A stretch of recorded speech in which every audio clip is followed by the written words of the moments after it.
প্রিয় দ্বাদশ শ্রেণীর বন্ধুরা, আমি কল্যাণ তোমাদের জন্য নিয়ে চলে এসেছি সম্পূর্ণ নতুন আরেকটি ভিডিও। এবিটিএ টেস্ট পেপার 2024-এর নিউট্রিশনের এসি 58 পেজে যে এমসিকিউ ও এসিকিউগুলি রয়েছে সেগুলি সম্পূর্ণ একসাথে তোমাদের সামনে নির্ভুল ও সঠিকভাবে উপস্থাপন করার চেষ্টা করছি।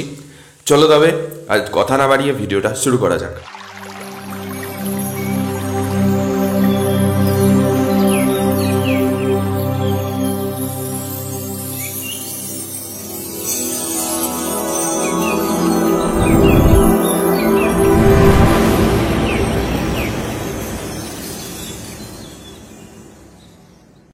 আমরা প্রত্যেকটা ভিডিওই এমনভাবে তোমাদের সামনে উপস্থাপন করতে চাইছি যাতে তোমরা নিজেদেরকে যাচাই করে নিতে পারো। মানে উত্তরগুলো অ্যাট এ টাইম সাথে সাথে দেখিয়ে দিচ্ছি না, বা পরেও এই ভিডিওগুলো তোমার কাজে লাগতে পারে। একবার তুমি দেখে নিলে আবার 2-4 দিন বাদে আবার নতুন করে দেখে যে হ্যাঁ আমার অ্যান্সারগুলো মনে আছে কিনা সেটাও তুমি দেখে নিতে পারবে। তো সেইভাবেই তো ফার্স্ট প্রশ্নটা রয়েছে, প্রোটিন বিপাকে কোন পদ্ধতি ইউরিয়া সংশ্লেষের পূর্বে সংঘটিত হয়? এখানে যে অপশন 4টে রয়েছে তার মধ্যে সঠিক উত্তর কোনটা হবে? তুমি যদি দিতে পারো চলো তবে তার সাথে মিলিয়ে নাও। সঠিক উত্তর হচ্ছে ডি, অ্যামিনেশন। পরের প্রশ্ন রয়েছে 1 কিলো ক্যালোরি সমান কত কিলো জুল? সঠিক উত্তরটা মনে রাখবে, এখানে 4.184 যেটা অপশন এ সেটা সঠিক উত্তর। পরের প্রশ্ন যেটা রয়েছে, গ্লুকোজের অবাধ জারণের ফলে সর্বশেষ উৎপন্ন পদার্থগুলি কোনটা? এখানে যে অপশনগুলো রয়েছে তার মধ্যে সবচেয়ে শেষে গ্লুকোজের অবাধ জারণের ফলে সবচেয়ে শেষে উৎপন্ন হয় কোনটি সেটি তোমাকে বলতে হবে। তো এখানে সঠিক উত্তর হচ্ছে অপশন ডি, এটিপি ও ল্যাকটিক অ্যাসিড। আমার গলার অবস্থাটা খুবই খারাপ, ঠান্ডা লেগেছে, তো তবুও চেষ্টা করছি তোমাদের সামনে প্রত্যেকটা ভিডিও খুব দ্রুত উপস্থাপন করতে। তোমরা একটু পাশে থেকো, আর ভিডিওটা ভালো লাগলে অবশ্যই লাইক, শেয়ার, সাবস্ক্রাইব করে দিও চ্যানেলটিকে। প্যারোটিড, সাবম্যাক্সিলারি, সাবলিঙ্গুয়াল আর অগ্নাশয়, এখানে সঠিক উত্তর কোনটা হবে? চলো ঠিকই বলেছো, অগ্নাশয় হবে সঠিক উত্তর। গ্রন্থি 9 বলেছে, ক্ষরণকারী গ্রন্থি 9। পরের প্রশ্ন রয়েছে, বিএমআর পরিমাপক যন্ত্রটির নাম। খুব ভালো প্রশ্ন এবং খুব ইজি, মনে রাখার চেষ্টা করো, ভুলবে না, খুব ভালো প্রশ্ন। বিএমআর পরিমাপক যন্ত্রটির নাম হলো, 4টে অপশনের মধ্যে যেটা সঠিক সেটা হচ্ছে বেনেডিক্ট রথ। পরের প্রশ্ন যেটা রয়েছে, গ্লুকাগন অগ্নাশয়ের কোন কোষ থেকে ক্ষরিত হয় বা নির্গত হয়? এখানে যে 4টে অপশন রয়েছে, আলফা কোষ, বিটা কোষ, গামা কোষ আর ডেল্টা কোষ থেকে। এখানে সঠিক উত্তর যেটা, চলো সেটা দেখে নেওয়া যাক। সঠিক উত্তর হচ্ছে আলফা কোষ থেকে। পরের প্রশ্ন যেটা রয়েছে সেটা দেখে নেবো এবার আমরা। কিটোজেনিক অ্যামিনো অ্যাসিড কোনটা? এইখানে যে 4টে অপশনে রয়েছে, মিউসিন, সেরিন, আর্জিনিন আর অ্যালেনিন। এখানে একটা কথা বলি বন্ধুরা, মিউসিন মনে হচ্ছে এটা ভুল দেওয়া রয়েছে, এখানে মিউসিনের পরিবর্তে তার নামটা হবে লিউসিন, আর ওটাই সঠিক উত্তর হবে। পরের প্রশ্ন যেটা রয়েছে সেটা হচ্ছে, ব্লাঞ্চিং এর ফলে রোগ জীবাণু। এখানে 4টে অপশন রয়েছে, সেই 4টের মধ্যে কোনটা সঠিক সেটা বলার চেষ্টা করো। ব্লাঞ্চিং তো বোঝাই যাচ্ছে, ব্লাঞ্চিং করলে রোগ জীবাণু কি হয়? সংখ্যায় বৃদ্ধি পায়, সক্রিয় হয়, পরিবর্তন হয় না। সঠিক উত্তর হলো নিষ্ক্রিয় হয়ে যায়, অপশন এ। পরের প্রশ্ন যেটা রয়েছে সেটা দেখবো, একজন গর্ভবতী মহিলার অতিরিক্ত ক্যালসিয়ামের চাহিদা অতিরিক্ত কতটুকু এক্সট্রা লাগে? এখানে সঠিক উত্তর হচ্ছে 600 মিলিগ্রাম। পরের প্রশ্ন যেটা রয়েছে সেটা দেখে নেব, মাতৃদুগ্ধের ল্যাক্টোফেরিন শিশুর অন্ত্রের মধ্যে কোন ব্যাকটেরিয়ার বৃদ্ধিকে প্রতিহত করে, আটকে দেয়? এখানে যে অপশন 4টে রয়েছে, E coli, Vibrio cholerae, Salmonella typhi আর ব্যাসিলাস সেরাস। এখানে সঠিক উত্তর যেটা, চলো দেখে নিই সেটা, ইকোলি। পরের প্রশ্ন রয়েছে, কোয়াশিওকর রোগে আক্রান্ত হওয়ার বয়স কতটুকু? মানে কোন সময় কোয়াশিওকর রোগে আক্রান্ত হয় শিশুরা ন্যাচারালি? 0 থেকে 12 মাস, 1 থেকে 4 বছর, ওটা 4 থেকে 6 বছর আর 5 বছর। এখানে সঠিক উত্তর যেটা হবে সেটা আমরা দেখে নিই, চলো। সঠিক উত্তর হলো 1 থেকে 4 বছর, অপশন বি। পরের প্রশ্ন যেটা রয়েছে সেটা দেখব, 100 গ্রাম গোদুগ্ধে উপস্থিত প্রোটিনের পরিমাণ কত? সেক্ষেত্রে যে অপশন 4টে রয়েছে তার মধ্যে সঠিক উত্তর কোনটা হবে চলো দেখে নেওয়া যাক। সঠিক উত্তর হবে 3.2 গ্রাম জিএম। পরের প্রশ্ন যেটা রয়েছে সেটা দেখবো আমরা। পরের প্রশ্ন রয়েছে, ভিনিগার কি? এখানে অপশন হলো acetic acid, nitric acid, butyric acid, acetoacetic acid. এখানে সঠিক উত্তর কোনটা চলো দিতে পারলে মিলিয়ে নাও, ঠিকই বলেছো, অ্যাসিটিক অ্যাসিড। পরের প্রশ্ন রয়েছে, বিশ্ব মাতৃদুগ্ধ সপ্তাহ পালন করা হয় প্রথম কবে? 1 থেকে 7 এপ্রিল 2000, 1 থেকে 7 মার্চ 2005, 1 থেকে 7 আগস্ট 2001, 1 থেকে 7 জুন 2005। এখানে সঠিক উত্তর হলো 1 থেকে 7 আগস্ট 2001, অপশন সি। পরের প্রশ্ন রয়েছে, NAPPNB এর প্রাপক কারা? চলো যে চারটে অপশন রয়েছে দেখো, বলতে পারো কি? যদি পেরে থাকো চলো তবে মিলিয়ে নেওয়া যাক সঠিক উত্তর কোনটা। সঠিক উত্তর হচ্ছে 1 থেকে 5 বছরের শিশুরা, অপশন সি। পরের প্রশ্নটা দেখে নেব আমরা। দেহ বিপাকের প্রধান স্থান কোনটা?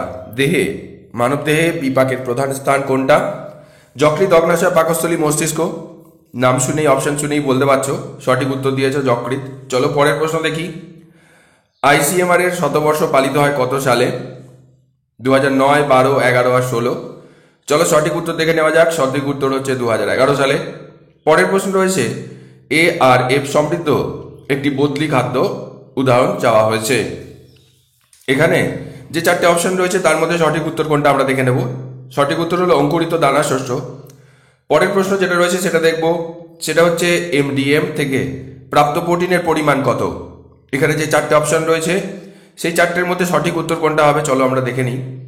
হ্যাঁ ঠিকই বলেছো, 8 থেকে 12 গ্রাম। পরের প্রশ্ন রয়েছে ক্ষুধা থেকে মুক্তি কোন সংস্থার মূল মন্ত্র? WHO, FAO, ICMR আর ইউনিসেফ। বন্ধুরা তোমাদেরকে আগের বারও ভিডিওটাতেও বলেছি আমি, যেটা AC15 পেজ, সেই ভিডিওটাও করা আছে। সেই ভিডিওটার লিঙ্ক এই ভিডিও শেষের যে এন্ড স্ক্রিন থাকবে সেখানে পেয়ে যাবে। এছাড়া আমাদের পেজের ডেসক্রিপশন বক্সে এই ভিডিওর দেওয়া থাকবে। তো সেখানে আমি বলেছিলাম যে এই ধরনের যে ফুল ফর্মগুলো সেগুলো ভালো করে প্র্যাকটিস করবে, একটা খাতায় নোট ডাউন করে নেবে, 10টা 12টা মতো হবে, এক্সামের জন্য খুব ইম্পর্টেন্ট। সেগুলো বারবার লিখে লিখে মনে রেখে প্র্যাকটিস করবে, স্পেলিং যাতে ভুল না হয়। তো এখানে সঠিক উত্তর যেটা সেটা দেখে নেবো আমরা, FAO। পরের প্রশ্ন যেটা রয়েছে আয়োডিন নিম্নলিখিত কোনটি উৎপাদনের জন্য প্রয়োজনীয়? এখানে তো বুঝেই যাচ্ছ আয়োডিন। অ্যান্সার সঠিক হলো অপশন বি, থাইরক্সিন। তো আমাদের MCQ গুলো শেষ হয়ে গেছে, এবার আমরা SAQ গুলো দেখে নেব। বন্ধুরা আমাদের প্রথম যে প্রশ্নটি রয়েছে SAQ-তে, রেগুলেটরি উৎসেচক কাকে বলে?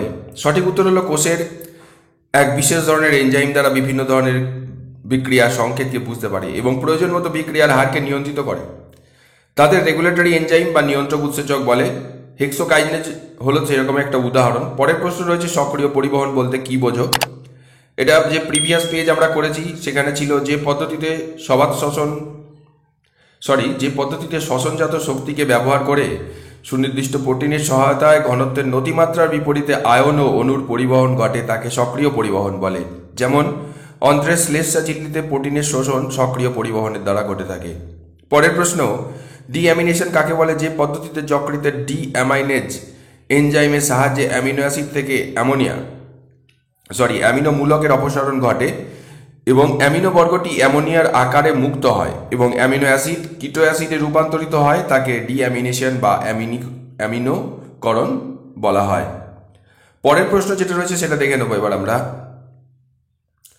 20টি কার্বন পরমাণুযুক্ত সম্পৃক্ত ফ্যাটি অ্যাসিডের বিজারণের ফলে কত অণু অ্যাসিটাইল CoA সংশ্লেষিত হয়? এখানে একবারে লিখে দিতে পারো, ফলে 10টি অ্যাসিটাইল CoA সংশ্লেষিত হয়। একটু ভালো করে বিস্তারিত লেখা আছে এখানে যে ফ্যাটি অ্যাসিডের বিজারণে 2টি করে কার্বন পরমাণু প্রতিটি পর্যায়ে হ্রাস পায় এবং 2টি অ্যাসিটাইল CoA সংশ্লেষিত হয়। এইভাবে 20টি কার্বন পরমাণু ফ্যাটি অ্যাসিডে 8বার জারণের ফলে 10টি অ্যাসিটাইল CoA সংশ্লেষিত হয়। পরের প্রশ্ন যেটা রয়েছে সেটা দেখব, রক্তে কিটোন বডির পরিমাণ বৃদ্ধি পেলে কি হয়? কার্বোহাইড্রেটের অভাব দেখা গেলে ফ্যাটি অ্যাসিডের অসম্পূর্ণ জারণের ফলে রক্তে কিটোন বডি উৎপাদন হয়। রক্তে কিটোন বডির পরিমাণ বৃদ্ধি পেলে যে অবস্থা সৃষ্টি হয় তাকে কিটোসিস বলা হয়। পরের প্রশ্ন রয়েছে ICMR 2010 অনুযায়ী রেফারেন্স ম্যানের উচ্চতা কত? 1.77 মিটার এখানে সঠিক উত্তর হবে। পরের প্রশ্ন যেটা রয়েছে, রেফারেন্স ওম্যানের বয়স কত হওয়া উচিত ICMR 2010 অনুযায়ী? 18 থেকে 29 বছর। এখানে আমি এক্সট্রা ডেটাগুলো অ্যাড করে দিয়েছি, চাইলে দেখে নিও, মনে রেখো, কেন কোনটা আসবে তো বলা যায় না। পরের প্রশ্ন, যক্ষারোগ সৃষ্টিকারী জীবাণুর নাম? এটা আমরা আগের পেজেও পেয়েছি, মাইক্রোব্যাকটেরিয়াম টিউবারকিউলোসিস। পরের প্রশ্ন যেটা রয়েছে, কোলস্টাম কি? এই কোলস্টাম কি বন্ধুরা, এটা সম্পর্কে যে ডেটাগুলো তোমাদের বইতে রয়েছে, তথ্যগুলো সমস্তগুলো ভালো করে পড়বে। কোলস্টাম সম্পর্কিত সমস্ত তথ্যগুলো খুবই ইম্পর্টেন্ট এক্সামের জন্য। তো এখানে যেটা রয়েছে, সন্তান প্রসবের পর মায়ের স্তনগ্রন্থি থেকে প্রথম 2 থেকে 3 দিন নিশ্চিত হলুদ বর্ণের আঠালো তরলটিকে কোলস্টাম বলা হয়। বন্ধুরা, তারপরের প্রশ্নটা আমরা দেখে নেব বয়ঃসন্ধিকালে স্থূলত্বের দুটি কারণ। এক হচ্ছে স্বাস্থ্যকর ফল শাকসবজির পরিবর্তে অস্বাস্থ্যকর স্ন্যাক্স ও উচ্চ ক্যালোরিযুক্ত খাবার ও পানীয়ের প্রতি আমাদের একটা ঝোঁক বা প্রবণতা। আর দ্বিতীয় হচ্ছে ক্যালোরি বার্নিং কাজকর্ম বা ব্যায়ামের অভাব এবং দিনের বেশ কিছু সময় টেলিভিশন বা ভিডিও গেম বা কম্পিউটারে বসে কাজ করা বা দেখা। পরের প্রশ্ন যেটা রয়েছে সেটা হচ্ছে ব্রোকাস ইন্ডেক্স কি। ব্রোকাস ইন্ডেক্স হলো এমন একটি সমীকরণ যার সাহায্যে একজন ব্যক্তির আদর্শ ওজন খুব সহজে বার করা যায়। এই সমীকরণটা হলো উচ্চতা সেন্টিমিটারে, অবশ্যই তার থেকে 100 বাদ দিলেই সেই ব্যক্তির আদর্শ ওজনটা বেরিয়ে যাবে, আর অবশ্যই সেটা কেজিতে। খাদ্য সংরক্ষণে ব্যবহৃত দুটো রাসায়নিক পদার্থের নাম জানতে চাওয়া হয়েছে। একটা হচ্ছে পটাশিয়াম মেটাবাইসালফাইট, আর একটা হচ্ছে সাইট্রিক অ্যাসিড। পরের প্রশ্ন রয়েছে অনুপূরক খাদ্য কাকে বলে। যেসব খাদ্যের দ্বারা কোনো ব্যক্তির অনুমোদিত পুষ্টি গ্রহণের মাত্রা এবং দৈনন্দিন পুষ্টির সামগ্রিক গ্রহণের মাত্রার মধ্যে যে ঘাটতি থাকে তা পূরণ করার জন্য যে খাদ্যের ব্যবস্থা করা হয় তাকে অনুপূরক খাদ্য বলে। পরের প্রশ্ন রয়েছে সিডিপিও এর পুরো নাম কি আর এটা কোন প্রতিষ্ঠানের সাথে যুক্ত। C for child, D for development, P for project, O for officer. CDPO সুসংহত শিশু বিকাশ প্রকল্প অর্থাৎ আইসিডিএস এর সাথে যুক্ত থাকে। বন্ধুরা, তোমাদের 10-এর যে অথবা প্রশ্নটি রয়েছে সেখানে রয়েছে এভিএ কাকে বলে। এটা আমরা প্রিভিয়াস পেজে করেছি। এভিএ এর সম্পূর্ণ কথা হলো অডিও ভিজুয়াল অ্যাডস। এই পদ্ধতিতে দৃশ্য শ্রাব্য মাধ্যমে শিক্ষাদান করা হয়ে থাকে। জিওবিআই গভীর সম্পর্কে কি জানো। এখানে দেখো সম্পর্কে কি জানো বলেছে, এখানে আমি অনেকটা বিস্তারিত লিখেছি, এক্সামে এতটা কখনোই লিখবে না। এখানে জাস্ট জি, ও আর বি আর আই এই চারটে যে লেটার তার অধ্যক্ষর অনুযায়ী তোমাদের বাংলাতে একটা আছে না মুন্ডমাল শব্দ, ঠিক ওই ধরনের পরপর এগুলোর কি কাজের মানে নামগুলো কি ফুল ফর্মগুলো বলে দেবে। যে ইউনিসেফ গভীর নামে একটি কর্মসূচি গ্রহণ করেছে। G for growth chart, O for oral rehydration, B for best feeding আর আই ফর ইমিউনাইজেশন। এই উপরিউক্ত যে চারটি আমরা মানে মানদণ্ড দেখলাম তার উপর ভিত্তি করে শিশুর স্বাস্থ্যের উন্নতি বিধানের জন্য গভীর কাজ করে ইউনিসেফের তত্ত্বাবধানে। এইভাবে লিখে দেবে তাহলেই হয়ে যাবে। পরের প্রশ্ন যেটা রয়েছে সেটা দেখে নেব। রান্নাঘর সংলগ্ন বাগানের উপযোগিতা। খুব ভালো প্রশ্ন, খুব ইজি এবং এক্সামে আসে। সারা বছর তাজা শাকসবজি যোগান পাওয়া যায়। অনেক সময় এই জাতীয় বাগান থেকে প্রাপ্ত সবজি বিক্রির দ্বারা পরিবারের আয়ও বৃদ্ধি হয়। এটা খুব ভালো টপিক। পরের প্রশ্ন রয়েছে এই জাতীয় বাগান গৃহ পরিবেশের সৌন্দর্য বৃদ্ধিতে সাহায্য করে থাকে। আমি আন্তরিকভাবে দুঃখিত, আমার গলাটা খুবই খারাপ, প্রচণ্ড কাশি হচ্ছে, তবুও তোমাদের সাথে চেষ্টা করছি ভিডিওটা শেয়ার করার।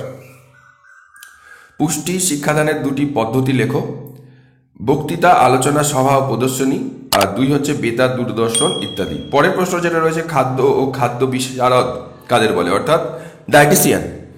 যে সমস্ত ব্যক্তিরা খাদ্য ও পথ্যবিজ্ঞান সম্বন্ধে প্রশিক্ষণ দিয়ে থাকে এবং সাধারণ মানুষ ও অসুস্থ রোগীদের দেহের প্রয়োজনের প্রতি সজাগ দৃষ্টি রেখে বিজ্ঞানসম্মত উপায়ে উপযুক্ত খাদ্য তালিকা ও পথ্য তালিকা প্রস্তুত করেন তাদেরকে বলা হয় খাদ্য ও পথ্য বিশারদ বা ডায়েটিশিয়ান। পরের প্রশ্ন যেটা রয়েছে ওআরএস এর উপাদানগুলো লেখো। দেখো বন্ধুরা, হু আর ইউনিসেফের যে মানে আর কি গাইডলাইন সেই অনুযায়ী পানীয় জল যদি 1 লিটার হয় গ্লুকোজ 13.5 গ্রাম, সোডিয়াম ক্লোরাইড 2.6 গ্রাম, সোডিয়াম সাইট্রেট 2.9 গ্রাম আর পটাশিয়াম ক্লোরাইড 1.5 গ্রাম। আর বাড়িতে যদি ওআরএস বানানো হয় সেক্ষেত্রে আমরা খাদ্য লবণ 1 চা চামচ, চিনি 8 চা চামচ এবং পরিশুদ্ধ পানীয় 5 কাপ অর্থাৎ 1 লিটার, প্রতি কাপ 200 ml করে। পরের প্রশ্ন যেটা রয়েছে খাদ্য বিনিময় তালিকা কি। বিভিন্ন সময় ব্যক্তির শারীরবৃত্তীয় প্রয়োজন অনুযায়ী কোনো একটি খাদ্যের পুষ্টিমূল্যের সঙ্গে সঙ্গতিপূর্ণ অপর কোনো একটি খাদ্য দিতে হয়। সেক্ষেত্রে একটি উপলব্ধ উপাদানের সঙ্গে সঙ্গতি রেখে মোটামুটি একই প্রকার ক্যালোরি সমৃদ্ধ অন্য খাদ্য প্রদানের ব্যবস্থা করা হয়, মানে একটার অল্টার আর একটা। এভাবে কোনো একটি খাদ্যের সঙ্গে অন্য যে সমস্ত খাদ্য সামগ্রী বিনিময় করা হয় তাদের নাম ও পরিমাণ সমন্বিত তালিকাকে খাদ্য বিনিময় তালিকা বলা হয়। তো বন্ধুরা, এখানে ভিডিওটা শেষ হয়ে গেল। ভিডিওটা ভালো লাগলে অবশ্যই লাইক, শেয়ার আর সাবস্ক্রাইব করো চ্যানেলে নতুন হলে, আর তোমার বন্ধুদেরকে অবশ্যই জানিও। আর আমাদের চ্যানেলে হিস্ট্রি, পলিটিক্যাল সায়েন্স আর জিওগ্রাফির ভিডিও খুব দ্রুত নিয়ে আসার চেষ্টা করছি আমি। যদি হয়ে যায় তো খুবই ভালো তোমাদের জন্য, একটু ধৈর্য ধরো। তো আজ এই পর্যন্তই। ভালো থেকো, সুস্থ থেকো, সাবধানে থেকো।